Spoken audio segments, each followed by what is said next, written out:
ప్రస్తుతం మనతో పాటు ప్రముఖ ఆధ్యాత్మికవేత్త జ్యోతిష పండితులు రవిశంకర్ శర్మ గారు మనతో ఉన్నారు. గురువుగారితో మాట్లాడదాం. నమస్కారం. నమస్తే. మే నెల కుంభరాశి వాళ్ళకి హైలైట్స్ ఏంటి, మరి ఈ నెల ఎలా ఉండబోతుంది, ఎలాంటి జాగ్రత్తలు తీసుకుంటే విశేషం కలిసి వస్తుంది అంటారు? కుంభరాశి వారికి ఈ యొక్క నెల సానుకూలమైనటువంటి ఫలితాలు గోచరిస్తూ ఉన్నాయి. వృత్తిపరంగా వ్యాపారపరంగా కూడా సానుకూలంగా ఉంటుంది. రవి యోగకారకమైనటువంటి స్థితిలో తృతీయంలో మూల త్రికోణ స్థానంలో ఉన్నాడు. ఇది ఈ తృతీయంలో ఉన్నటువంటి రవి పేరు ప్రఖ్యాతులని గౌరవాన్ని ఇవ్వగలుగుతాడు. పోయినటువంటి ప్లేస్ లో మీకు జరగాల్సినటువంటి గౌరవం జరుగుతుంది. రావాల్సినటువంటి మర్యాదలు గౌరవాన్ని కూడా పొందగలుగుతారు. తృతీయంలో ఉన్నటువంటి ఈ యొక్క రవి యోగకారకమైనటువంటి ఫలితాలు ఈ రాశి వారికి నూతన ఉద్యోగ అన్వేషణలోను ఉన్నత స్థాయిలో అంటే పెద్ద పెద్ద పొజిషన్స్ లో ఉండేటువంటి వారితో అనుకోకుండా కొన్ని పరిచయాలు అనేవి ఏర్పడతాయి. ఆ పరిచయాలు మళ్ళీ జీవితంలో ఏదో విధంగా మీకు ఉపయోగపడతాయి అనేటువంటి ఒక ఆలోచనను కూడా కలిగించగలుగుతాయి. ఈ రాశి వారికి రవి యొక్క స్థితి అనుకూలంగా ఉంది. 15వ తారీఖు వరకు అనుకూలమైనటువంటి ఫలితాలు పొందగలుగుతారు. చతుర్థంలో ఉన్నటువంటి శుక్రుడు పంచమంలోకి గురు శుక్రుడి యొక్క కలయిక జరుగుతున్నది 15వ తారీఖు తర్వాత. అది కూడా ఒక మంచి కాంబినేషన్ అన్నమాట. గురు శుక్రుడి యొక్క కలయిక పంచమంలో జరిగినప్పుడు సంతాన ప్రాప్తిని, సంతానానికి ఒక మంచి పేరు ప్రఖ్యాతులను ఇవ్వగలుగుతారు. అంటే మీ యొక్క పిల్లలు ఒక మంచి స్థితిలోకి స్థిరపడడం, తెలుసుకోవటం, మరి పిల్లలకి వచ్చేటప్పటికి ఒక ఏదైనా గౌరవం జరగడానికి, సంఘంలో వారికి మంచి పేరు రావడం కానీ, వారి ఉద్యోగపరంగా కొంచెం స్థితిలోకి స్థిరపడడం కానీ ఇవన్నీ జరుగుతూ ఉంటాయి. ఇది ఒక మంచి పాజిటివ్ థింగ్స్. మరి అదేవిధంగా ఈ రాశి వారికి మెయిన్గా హెల్త్ పరంగా జాగ్రత్తలు తీసుకోవాలి. మెయిన్గా జన్మరాశిలో రాహుగ్రహ సంచారం ఏదైతే జరుగుతుందో అది అంత సానుకూలమైనటువంటి ఫలితాలు ఇవ్వదు. అదేవిధంగా ధనస్థానంలో శని కుజుల యొక్క కలయిక ఏదైతే జరుగుతున్నదో అది కూడా అంత యోగకారకమైనటువంటి కాంబినేషన్ కాదు. ఇది కూడా 12వ తారీఖు వరకు మెయిన్గా శని కుజుల యొక్క కలయిక 12వ తారీఖు వరకు జరుగుతున్నది. సో ఈ 12, 14వ తారీఖు వరకు జరిగేటువంటి ఈ కాంబినేషన్స్ ఏవైతే ఉన్నాయో ఈ కాంబినేషన్స్ మళ్ళీ బ్రేక్ అవుతాయి. సో 12వ తారీఖు వరకు ఇరుగు పొరుగు సఖ్యత విషయంలో జాగ్రత్తగా ఉండాలి. అంటే మీ చుట్టుపక్కల ఉండేటువంటి వారితో ఒక మంచి సయోధ్య విషయంలో కంట్రోల్గా ఉండాలి. కాకపోతే ఇక్కడ అనుకూలమైనటువంటి చోట మనం ఏదైనా మాట్లాడవచ్చు. అనుకూలం కాని చోట అధికులం అంటారని చెప్పి మన శాస్త్రం చెప్తుంది. అంటే మనకు ఆల్రెడీ నానుడేది. సో కాబట్టి మనకు అనుకూలం లేని చోట అనవసరమైనటువంటి వాదోపవాదాలకి దూరంగా ఉండటం అనేది మంచిది ఈ రాశి వారికి. ఈ రాశి వారికి రాబోతున్నటువంటి 12వ తారీఖు 14వ తారీఖు తర్వాత కూడా 12వ తారీఖు తర్వాత కుజుడి యొక్క మార్పు ఎప్పుడైతే కుజుడి యొక్క స్వస్థానమైనటువంటి మేషరాశిలోకి ప్రయాణం చేస్తున్నాడు. మేషరాశిలోకి ఎప్పుడైతే కుజుడు ప్రయాణం చేస్తాడో అది ఒక టర్నింగ్ పాయింట్ వీడికి. ఎందుకంటే కుజుడు మంచి స్థానంలోకి వెళ్తున్నాడు. అది వచ్చినప్పటికీ ఉద్యోగ పరంగా అనుకూలత, మెయిన్గా పాలిటిక్స్లో ఉన్నారో వారికి అనుకూలంగా ఉంటుంది. ఎక్స్పెండిచర్ పాయింట్ ఆఫ్ వ్యూ అంటే డబ్బు ఖర్చు పెట్టేటువంటి విషయంలో కొంచెం రిలీఫ్ అనేది పొందగలుగుతారు. కుటుంబ సంబంధ బాంధవ్యాలు, రిలేషన్షిప్స్ ఏవైతే ఉన్నాయో వాటిలో కొంచెం మెరుగుపడడానికి అనుకూలంగా ఉంటుంది. కోపం తగ్గుతుంది. కొంచెం మంది మిత్రులు యాడ్ అవుతారు. ఇన్ని రోజులు కొంచెం భయాందోళన ఏదైతే ఉందో, ఏదైనా అవుతుందేమో, కుటుంబానికి ఏదైనా అవుతుందేమో అనేటువంటి కొన్ని భయాందోళనలు జరుగుతున్నాయో వాళ్ళు ఒక రిలీఫ్ అనేది పొందగలుగుతారు. అంటే కుజుడు తృతీయంలోనే బలవంతుడు. ఇక బలమైనటువంటి స్థితిలో ఎప్పుడైతే కుజుడు ఉంటాడో అది యోగకారకమైనటువంటి ఫలితాన్ని ఎక్కువగా ఇవ్వగలుగుతుంది. నూతన ఉద్యోగ అన్వేషణ ఏదైతే ఉందో అది ఫస్ట్ 15 డేస్లోనే సంపూర్ణం అవ్వాలి.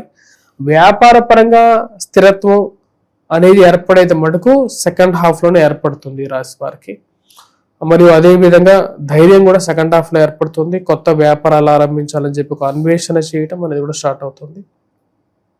ఈ రాశి వారికి ఫస్ట్ హాఫ్ కన్నా కూడా సెకండ్ హాఫ్ అనేది ఎక్కువగా పాజిబుల్ రిజల్ట్స్ అనేది పొందగలుగుతారు.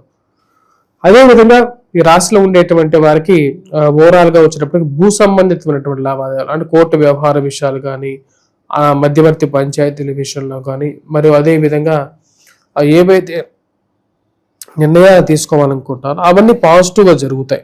అది మెయిన్గా ఒక ఇంపార్టెంట్ ఫ్యాక్టర్గా చెప్పచ్చు ఈ రాశి. ఇక శత్రువుల పరిస్థితి ఏంటి గురుగారు? అలాగే నరఘోష, నరదృష్టి ఈ ప్రభావాలతో బాధపడే అవకాశం ఉందంటారా? నరఘోష, నరదృష్టి అనేది ఈ రాశి వారికి ఎక్కువగా ఉంటుంది. ఎందుకంటే శత్రువులు వెంటాడుతున్నారు అని చెప్పి కళ్ళకు ముందే తెలుస్తున్నప్పటికీ కూడా వాళ్ళ నుంచి ఎలా తప్పించుకోవాలో అర్థం కానటువంటి విషయం. పిల్లలు బాగా పైకి వస్తున్నారని, తన యొక్క కాపురం, తన యొక్క కుటుంబం బాగుంది, తన మీద కళ్ళలో నిప్పులు పోసుకునేటువంటి వారు కొంతమంది ఉంటారు. అదే విధంగా వచ్చేటప్పటికి ఈ యొక్క వీరు ఇంకా బాగానే ఉన్నారు, కొంచెం ఇల్లు వాకిలి ఉంది, కొద్దిగా డబ్బు ఉంది అని చెప్పి బాధపడే తత్వం, అంటే ఎదుటి వారి మీద ఏడ్చేటువంటి మనస్తత్వం ఉన్నటువంటి వారు ఎక్కువగా ఉంటారు. వారి నుంచి తప్పించుకోవటమే వీరికి పెద్ద పని అవుతుంటుంది అనమాట.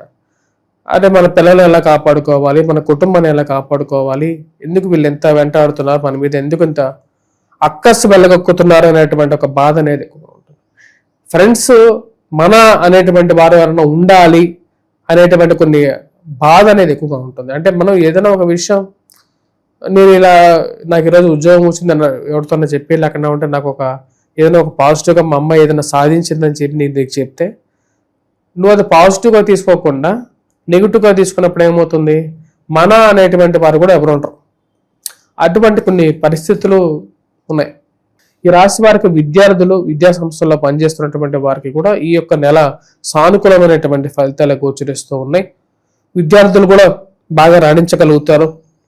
సెల్ఫ్ కాన్ఫిడెన్స్ కూడా బాగుంటుంది. ఎందుకంటే రవి యోగకారకమైనటువంటి స్థితిలో ఉన్నాడు. 13వ తారీఖు తర్వాత కుజుడు కూడా మంచి స్థానంలోకి రాబోతున్నాడు. మ్యాథమెటిక్స్లో బాగా పెర్ఫామ్ చేయగలుగుతారు. ఇవన్నీ మంచి పాజిటివ్ రిజల్ట్స్. కాకపోతే ఎక్స్పెండిచర్ పాయింట్ ఆఫ్ వ్యూ కొంచెం జాగ్రత్తగా ఉండాలి. ఎదుటి వారితో మీరు మాట్లాడేటువంటి ప్రతి విషయం కూడా మిమ్మల్ని మళ్ళీ తిరిగి వెంటాడే విధంగా ఉంటుందని చెప్పే విషయాన్ని గుర్తుంచుకోండి. ఆ విషయంలో కొంచెం కంట్రోల్గా ఉండండి. అది మీకు సానుకూలమైనటువంటి ఫలితాలు కూడా ఇవ్వగలుగుతాయి. ఇక మరి ఎలాంటి పరిహారాలు చేసుకోవాలి, ఎలాంటి పరిస్థితుల నుంచి తప్పించుకోవాలంటే మెయిన్గా ఈ రాశిలో ఉండేటువంటి వారు, అంటే ఈ యొక్క అత్త కోడళ్ళ విషయాలు కానీ లేకుండా ఇలాంటి వ్యవహారాలు లేకుండా ఉంటే మన అనేటువంటి వారు, ఫ్రెండ్స్ అండ్ మళ్ళీ ప్రాబ్లం ఫేస్ చేస్తున్నటువంటి వారు, మెయిన్గా దుర్గా అమ్మవారు వైవాహిక జీవితంలో కొంచెం ప్రశాంతత కోసం అమ్మవారు దీవెన తీసుకోవాలి. ఎందుకంటే అమ్మవారికి రాహు యొక్క ఆధీనంలో ఉంటుంది. ఎందుకంటే రాహు ఆధీనంలో ఉంటుంది అంటే అమ్మవారు భ్రమరాంబ. భ్రమరాంబ అంటే ఏంటి? భ్రమ అంటే ఏంటి? ఇల్యూషన్ని దూరం చేసేటువంటి, ఇల్యూషన్ క్రియేట్ చేసేది ఏంటి? ఇల్యూషన్ క్రియేట్ చేసేది రాహు. ఇల్యూషన్ అంటే ఏంటి? కనపడేటువంటి ప్రతి వస్తువు అక్కడ ఉన్నట్లే ఉంటుంది, కానీ ఆ వస్తువు అక్కడ ఉండదు. అంటే నీకు కొన్ని విషయాలు చాలా అట్రాక్టివ్గా ఉంటాయి, కానీ ఆ విషయం నిజంగా అట్రాక్టివ్ కాదు. ఆ విషయాన్ని అట్రాక్టివ్ కాదు అని చెప్పగలిగినటువంటి శక్తి ఎవరి దగ్గర ఉంది? అమ్మవారి దగ్గర ఉంది. అందుకని అమ్మవారు భ్రమరాంబ అయ్యారు. అందుకని పేరులో ఉన్న మూలార్థం అదన్నమాట. మరి అదే విధంగా వచ్చినప్పుడు ఈ ఇల్యూషన్ దూరం చేసుకోవాలి అంటే ఎవరిని పూజించాలి? అమ్మవారినే పూజించాలి. దాని తర్వాత మనకు రెండో ప్రాబ్లం, వీళ్ళకి ఉన్నటువంటి ప్రాబ్లం వచ్చేటప్పటికి మన మెయిన్గా ఇష్యూ వచ్చేటప్పటికి ఇంపార్టెన్స్ వచ్చేటప్పటికి ఈ మన వాళ్ళు అనేటువంటి వాళ్ళు ఎవరైతే ఉన్నారో వాళ్ళతో ఉన్నటువంటి ప్రాబ్లం అంటే అగ్రెషన్, కుళ్ళుబోతుదనం, లేక మాట ఎవరైతే మేబీ మనం ఎలా అనుకున్నా సరే వారిని ఆ యొక్క విషయంలో ఎదిరించి ముందుకు వెళ్ళాలి అంటే ఏం కావాలంటే ధైర్యం కావాలి. ధైర్యం ఇచ్చేటువంటి వారు ఎవరు? ఆంజనేయ స్వామి, హనుమంతుడు, వీరందరూ. ఆ యొక్క స్థితి నుంచి బయటకు రావాలంటే మీరు హనుమాన్ చాలీసా పఠించాలి. హనుమంతుడు ధైర్యాన్ని ఇవ్వగలుగుతాడు. ఈ రెండు ప్రాబ్లమ్స్ సాల్వ్ అవుతాయి వీరికి. కుంభరాశి వాళ్ళకి ఓవరాల్గా ఏ విధంగా ఉంటుంది, ఎలాంటి జాగ్రత్తలు తీసుకోవాలో మంచి విశ్లేషణ అందించారు. ధన్యవాదాలు.